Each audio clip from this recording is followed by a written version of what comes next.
Dude, it's so nice to have you in studio Great to be and here. to finally get to do this. It's been like a long time in the making. Yes, for sure. Been a fan for so long, and it's been so fun to get to know Same. you over the years and just watch your journey. It's been great. So, Thank how's you, your man. year been so far? How you feeling about 2024? 2024 has been flying by. I cannot believe that it's end of June right now. It just blows my mind. But it's been a journey. Like, it truly has been the most like volatile time of my life, in the sense that it hasn't been all bad or all good. It's been like there are some days where I wake up and I feel like depressed, like I can't get out of bed, and then I have like the most amazing friends in the world, and we just have a beautiful time. And then when everyone leaves, I'm back alone in my home, and I'm just like so depressed. It's been so wildly like a roller coaster, but I'm learning a lot and growing a ton. So it's been interesting to see that growth.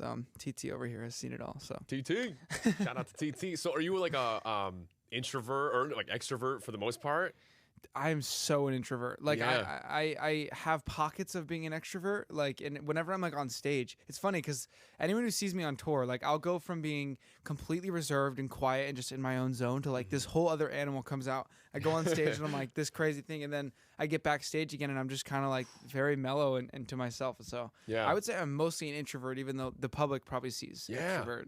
I feel like it's way more common than we realize because, like, Yeah. I feel that totally. Like, whether it is people who are like, from your TikTok, you look like you would be like that all the time. Or on Totally. the radio show, it's like, no, I need the decompression time, right? To come down Yes. and just like, I don't know, recharge. Yeah, You know? for sure. But you kicked off a morning routine and you're feeling good. Yeah. What does that consist of? Like, what's your morning routine look like? And Yeah, it's right now I'm trying to get up at 7, which sounds like not that crazy, but Yeah, no, like, I- I used to get up at 5, so that's, but anyways, I'll do 15 minutes of meditation, 15 minutes of reading, typically like a psalm or something. And then I do 10 minutes of the Wim Hof breathing method. Have you ever done that? No, let's Bro, try it. It'll change your well, we can't do it here. It takes Oh. 10 minutes, but Yeah, I sorry. mean, we Full could. interview. We could, yeah.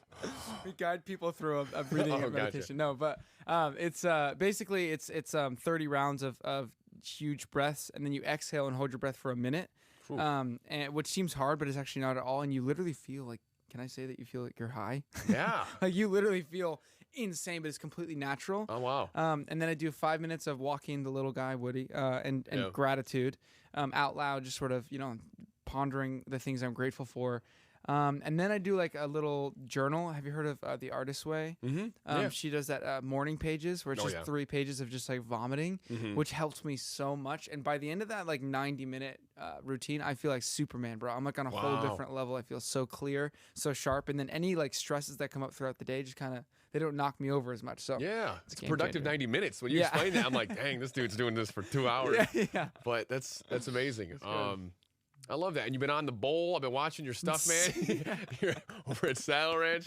You're pretty good at that. I was pretty terrible, actually. I know. did not last very long at all. Well, you were but TikToking during it, so it's kind of hard, Right, yeah. to stay on the bowl there. my legs were in a lot of pain Oh, after I got off of that. no. I was like actually in so much more pain than I anticipated. And it was actually kind of embarrassing because everyone was like laughing at me, and like, it's fine because, I'm doing it, Yeah, it's for the bit. for the bit. But it was weirdly like kind of embarrassing to just have like 50 strangers just like cackling at you. Yeah. Falling off What a weekday bowl. was that? Was it a weekday It or was weekend? A Wednesday? Yeah, so that's a tough crowd. Yeah, It's yeah. like 50, 60-year-olds. Totally. That's- Well, and also someone like asked for a photo like right before I went up, and I wasn't in the suit yet. Oh. They like asked for a photo. I was like, I'm about to be on the bowl in a disco suit, so stay tuned for that. And It's like a show. Yeah. It's part of the attraction. That's great. But it's all for the song, obviously. Yes. And it's so good to have new music from you out. Like, how you feeling about this work you're putting out right now? Dude, I seriously could not be more excited for this album and just the music. I had a moment when we were finishing up the album where I kind of was like, even though it's taken me like 4 or 5 years to do this album, I was like, it's actually been so worth the wait because I went through so many seasons of trying to find my sound and figure it out and work with different people. And I've worked with a lot of wonderful people, but I kind of landed with Jeremy Hatcher and Tommy English, who Jeremy did the last 2 Harry Styles albums. Tommy worked with Borns and did a lot of their stuff. Electric Love, which is like one of my favorite songs ever. And so we kind of found this sort of dynamic trio, I guess. And it's just been a beautiful journey to, really define the sound. And I feel like what's cool about the album is like each song kind of has a different genre and goes in a different lane. It's not all the same beat. It's like it's all not beat. It's not all the I know same what you mean. lane. Yeah, Or theme, Yeah, maybe. exactly. But what is also cool is while there are all these different lanes, it does follow a storyline, and Love you know, it accidentally did that. Like I kind of put them all together and realized like each song is following this thread, and so it tells a whole complete story while each song being unique. So Wow. couldn't be more excited. That's awesome. Yeah. I love that too. I just albums in general, like they're underappreciated now with at least the Totally. storytelling. But people like Billie Eilish who like Right. say, no, it is an album. You got to listen to it like this. Is that kind of how it's set up for you? 100%. Listen yeah, to it all the yeah. way. I hope people listen start to finish, and I hope if anyone's like knows who I am but maybe hasn't listened to music, if they're gonna listen to anything, I just hope it's this album, you know. So Right. yeah, I'm Amazing. excited. So when you find that group, like your people, how big of a difference is it like for your creative process? Bro, literally it's like night and day, because I feel like before I was taking music so serious, and I had coffee with a friend the other day. I was like, it's deep, but it doesn't have to be serious, you know, like you're allowed to, you know, go to the depths, but don't take it so seriously. And we sort of just like hung out for 95% of the time, and then 5% of the time was making music. And the best music I've ever made came from just like, we just nonstop are making jokes. We'll be in the middle of cutting a vocal and we're just like goofing around for like an hour, and then we're like, maybe we should get back to actually working, you know. I feel like that's where like the best stuff comes from. So it's just a completely different creative process, and really just taught me like, we're making music here, you know, you should have fun, you know. And some days it is deep and serious or whatever, but it's like we're mostly just like making music. So just chill and have a good time, and then the music will follow. So It's amazing. Pretty Well, cool. July 26th, it's officially here. Yes. Right? And I mean, I'm just so excited for you. What are you most excited for your fans to kind of take away from the album? Yeah, I think there's songs like Cherry Blossom, which are more like fun and sort of bright and easy, but then there's songs like Mirror, where I kind of, it's, you know, it's a lot about the addictions that I've been through, and just like the struggles that I faced, and sort of not being able to recognize myself in the mirror. But then I also have a song, Look How Far You've Come. I guess I'm kind of giving away a lot of the tracks. I was gonna say, like, I have the list, and I was like, oh, I want to talk about these, but you've already mentioned like half, so I think we're good to go. But like, Look How Far You Come is sort of a love letter to my younger self, of like, and also to my current self, of like, when you're struggling and when you can't see the light, just like, look how far you've come, and let that be your motivation for like, if you got this far, you can keep going. And so there's a lot of different themes and messages, a lot of heartbreak, a lot of romance, all that in between, you know. So it kind of just covers the spectrum. But I don't know if there's a central theme for a takeaway other than, you know, look how far you've come, and let that be your fuel for the future. I love that. And then obviously the title, The Golden Years. Like, what do the golden years mean to you? Oh man, I mean, I think, you know, the last 4 or 5 years have been equally the most beautiful and like growthful years of my life, and also the most difficult and hopeless and painful, you know. And so it's like, it's not like the golden years is necessarily like, oh, everything's daisies and roses. It's like, no, it's actually been very difficult, but also the most rewarding years of my life. And so it's like, you know, I'm pretty young, you know, and it's like just trying to soak in this while you have it, and really appreciate what you got, and you know, live in the moment as much as possible, because you're only going to be in your 20s once, you know. But I also think, you know, there's songs like Circles, which again, I'm giving away song titles, but here we are. Like, there's songs like Circles. That's all right, more fine, like, we'll play them all right now. It's more like a Fleetwood Mac vibe, you know, that I think will speak to a lot of the older generations. And so it kind of like goes the whole gamut. Is that the word, gamut? I don't know words. I was homeschooled. The gamut. Gauntlet? No, no, definitely not gauntlet. Sorry. The whole gauntlet. Guillotine. Guillotine. Oh, man. Guillotine is crazy. Guillotine. Yeah, that's not right Guillotine, either. bro. Guillotine, man. No, I always think of that The Office quote where it's like, I wish you knew you were in the good old days before you left them. Yes. I think about that all Wait, the time. that's good. I gotta post that in a carousel. TT, make a note of that. Yep. I gotta put that screenshot. Is this like a team meeting right now? We're just right. going over the tracks. Brainstorm. Yeah. All right, make this TikTok real quick. But you know, it's so true, because like every time that it feels tough and hard and all that, and then you look back in like a year or two, you're like, that was actually so nice and so fun and unique experience. So it's all about having that perspective, right?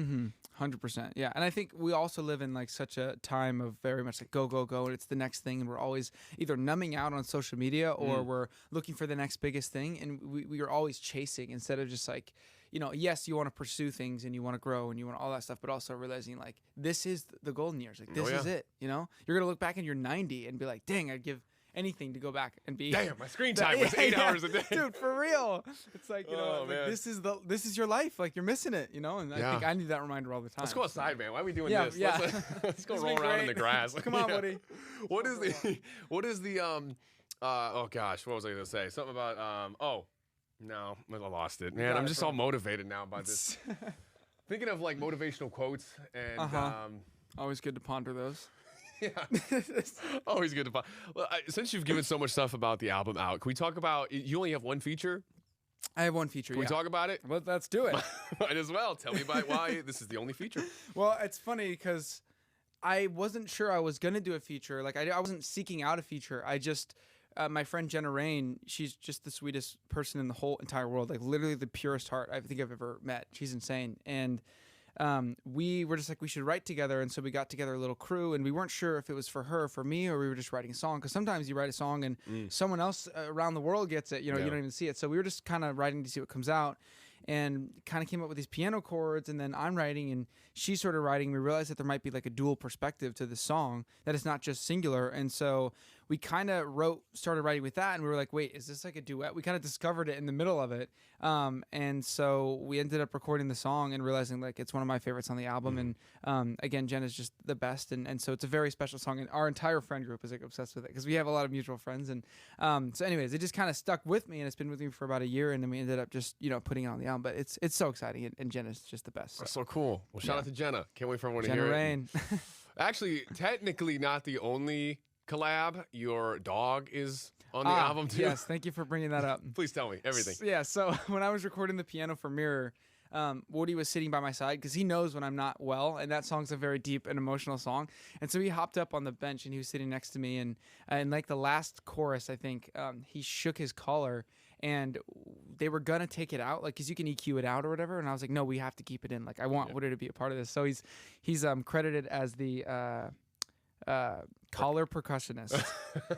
And new instrument debuted. Yes, Woody Bassett. If you check the credits on Wikipedia, he should have his so credits official. in there. You need to get one of those like portraits of him in a little suit and just Yes, like, you know, for submit it. He was in a photo shoot. I did a photo shout the other day and brought him, and he kept hopping in the photos. So I think he's going to be in a magazine soon too. Man, so he's in the he's limelight. taking He off. loves it. I know. He just He's wants a to be a little part Nepo of it. baby. A little Nepo baby. If you had to say, because I feel like it probably changes so much for you, what's one of your favorite song on the album? If you had to pick one that's like close to your heart, you're loving it. I know it can change at any time. It literally changes every day. Like there's times when like I can't stand certain songs, and then there's times where I'm like, wait, this is actually my favorite. I mean, I think first of all, when is this interview coming out? Just so I know. Gosh, tomorrow. Like, no, tomorrow. I'm joking. Is it gonna Whenever come out? you want. Whenever Well, you I just don't know if the track list will be announced yet, but I think we're gonna announce it on Monday. Okay, so. it'll be after Monday. Okay, well then great. But so I'll say like this song Little Rita I wrote for my friend Rita, whose house burned down. And I was in the studio that day, and I was like in between calls with her, just like trying to, you know, comfort her. And I was like, what words could I possibly say? Like, how could I help you? Like, what do you tell someone whose childhood home just burned to the ground? Like, it's just very hard to help them in any way. You can't really give them much. And so I literally just wrote this song, and it was probably the quickest song I've ever written, like less than 10 minutes, just like vomited out this song. And I was able to just tell the story of it happening. And sort of the whole theme is like, I know this, you know, the chorus is, I know this life isn't easy, but you know that I'll be right here. You know that love's all you need, dear, and someone who can dry your tears. And it's like, I know your house burned down, but everything's going to be all right, you know? And so that song is just a good anthem for me. And I just come back to that song a lot. But it's definitely, I think, an underdog of a song, because like people don't kind of look past it, but it's one of my favorites and one of the ones that's special to me. So, but yeah, I can't pick, bro. Like, it changed everything. Circles, I come back to that. I'm like, damn, I used to hate that song when I first made it. Wow. I thought it was so dumb, and my team was like, no, you have to listen to this, and I came around to it. I'm like, shoot, like there actually is something cool to this. So I really couldn't pick a favorite. Sorry. Wow. No, all good, all good. And when you think about, I mean, I'm thinking about how long it's take to, like, you know, build this album, 4 to 5 years, like you mentioned. Do you do a lot of tweaking? Like, are you still tweaking? Is All it I done? do is tweak. It's funny, even like yesterday, so, you know, last night my song "Dancing with Tears in My Eyes" came out when this was recorded. It was last night, and I was listening to it on the speakers, and I was like, "Shoot, the bass in the verses isn't loud enough." That's what would drive me nuts, dude. I'm telling you, I can't do it. I can't do it. And literally forever, I'm like, but my A&R always says, he's like, that's a good sign of an artist. That means you're growing. That means you're constantly your ear is evolving, and you're able to like always want to make it better. And that's just the process. So I'm trying to like just let go of that. But there's definitely always that tweaking, you know. And like the first song on the album I wrote 4 years ago. The last song on the album I wrote 4 years ago, and then everything else was kind of in between that. And so that song, the Biting My Tongue, the first track, is I've carried with me for years, and it just hasn't been right. And they wanted to put out Cherry Blossom 4 years ago, and it just didn't feel right to me, and so I just had to make sure that it was right. So yeah, it's definitely a constant tweak. But again, it's cool finding these producers, because I feel like the gap between what I hear and what I create is just like it's completely reduced now. Whereas before, there's always that gap between like, oh, I picture this in my mind, but it doesn't really feel like it's coming out like that. I finally feel like that gap is pretty much closed. So it's pretty cool. We always hear artists talk about that, like when to let a song go or when to know it's done and move on, but everyone's answers are different. When do you know it's done? You don't. I mean, my old A&R, Nate Albert, shout out to Nate. I love Nate. He signed me. He always talks about how sometimes you need a deadline. Like sometimes if you don't have a deadline, you're just never going to do it. Oh, and like, tell me about it, man. I'm in the bed scrolling. Dude, exactly. Yeah, that's like, the Beatles talk about, Paul McCartney was saying, like, because they had such a crazy schedule, that's why the music was so good, because they didn't have time to overthink it. They just had to do it. They had 2 weeks to create an album, and they would create Sgt. Pepper, in 2 weeks, because there wasn't all this tinkering and all this stuff. It was just like, go with what feels right. Obviously, you got to work to make it good, but like, don't overthink it. And so I'm trying to get into that space now where like, hopefully the next album doesn't take 4 or 5 years. Hopefully I'll be able to just like be more able to trust my gut and everything. And so sometimes I think having too much time actually drives you insane. So I think the answer is just have deadlines. Yeah. It's like leave the collar in every collar. There's a collar in every song. Exactly. He's now an executive producer. The mixer actually took out the collar when we sent it off to mix, and we like had to call. We're like, dude, put that back right now, like that. He's barking uncontrollably right now. He knows that you took that out. He's pissed. Oh, that's awesome. So is music, obviously it's a huge part and a huge moment for you to have this album finally coming out and the tour. I mean, congrats on the announcement for that. Thank you. Gosh, what are you looking forward to most for the tour? Yeah, I mean, I think it's just the most immediate way to like bring joy and just to celebrate with people, and it's such a connection, like when people know my lyrics better than me, that's always like shocking to me. People bring collars. I'm just waiting for it. Yeah, right. Collars and cowboy hats, I think we're gonna see a lot of this time. But yeah, again, it's just like to unite with people and just share in love and be able to speak life over people and just bring joy and I don't know. It's just my favorite thing in the whole freaking world. So I'm very excited to get back out there and Music's such a strong focus. Obviously, is acting in like your back of your brain? Are you doing anything else? It's right definitely happening. Yeah, there's a lot of stuff sort of cooking, and my fans are gonna roll their eyes because I always say that there's stuff cooking. Yeah, but we're used to it. I see you're staring at me. There's been a lot of times where like there's a project that comes up that I just don't feel right about spiritually, and my team's like, this is a great thing, and I'm like, but I don't feel right about it for XYZ reasons. And so there's been a couple things that I've been like passing on and trying to figure out. I don't even know why I'm saying this in the interview. Maybe we should cut this out. No, it's but good. But my point is like, I think I care very much about where I spend my time, because there's so many different things I'm trying to do. So for me, it's not about like, do I want to act? It's about when the right project sort of shows up. Like, will I lean in? So I think there's something I'm working on right now that I can't say anything about, but very, very, very, very, very excited about that. We already talked about the whole track list. You might as well just keep it rolling. Yeah. Just like, bleep it out. No, I'm happy for you. And it's so great to have that mindset, obviously, because you don't want to just say yes to everything and then it means nothing, Totally. And then I'm just checking on all the bases with you because it's, we love getting updates. I loved how, you opened up a little bit about your faith more in that time kind of off. What was the decision there? And just like, how's that journey been? Yeah, for sure. I mean, it's been, some people think I lost my mind. Some people think I was brainwashed. Some people think that, a lot of different things. And I get that because when it comes to like Jesus, I was so against that. And I thought everyone who followed him was crazy and wrong and whatnot.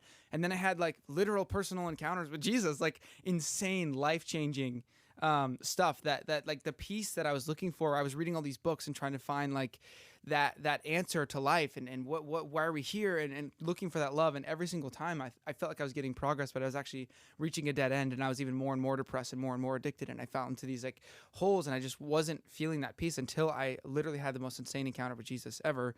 And then I finally felt the peace that I was always looking for. And so it wasn't like somebody told me, about God and I just fell into the belief because I was convinced. I had to know for myself, and God showed himself to me, and I literally experienced his peace. And so that has just radically changed everything. And are you a man of faith? Or okay, I figured that's why you brought it up. Because actually, no. Yeah, we get into a whole debate. Yeah. I got some. No. Yeah. Absolutely. So it's just nice to see, and a different side, but also like it is you. So we love seeing those things, and just learning more about you and all that. So for sure. And I'm trying to find the balance too, because I get some people are like, keep it to yourself. I don't want to hear it. Because that was how I was. You know, anytime my dad tried to talk to me about Jesus, I would roll my eyes and I didn't want to talk to him on the phone.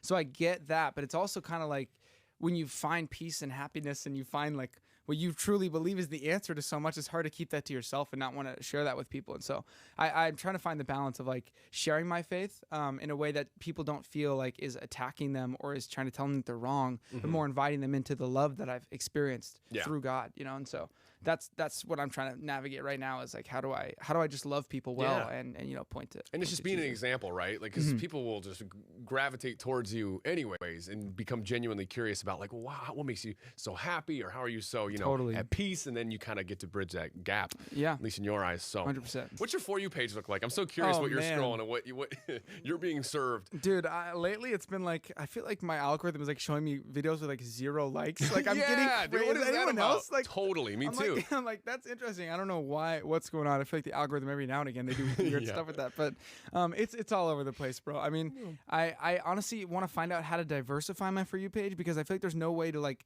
truly seek out like, you know what I'm saying? Like it just kind of shows you what it thinks you want to see, but I feel like I'm not on like Cook Talk enough. I'm not on Book Talk enough. Like we will now. Listen, Cook Talk. Dude, the other day I literally said, I'm telling you, me too. Bro, it's scary. Or you get served an ad and you're like, how? Dude, like it is uncanny. Like I've never looked up anything. I forget what it was, but I said something the other day that I've never looked up ever on my phone. And like I saw a video with like no likes. That was like in regards to that. And I was like, okay, that's freaky. Like it is pretty freaky, but they're always listening. But we love them, and we're thankful for all that they've done. Glad you're not banned. I'm sure you'll get some cooking videos right when we wrap up. You know what I love? I'm trying to like include some games here while we're here. Have you seen the word association thing on TikTok where we both say a word and then it's our job to say a word that is related to both, but it's the same word at the same time? Yeah. So like if I said Coca-Cola and you were like whale, and then we're like, okay, how do we find the word? And we're like, ocean, I don't know. If that makes no sense. Ocean, perfect. No, I get it. I just thought that example was amazing. So this has gone terribly every last time. No, let's try it. Let's make it good. Think of a word. Think of a word, any random word.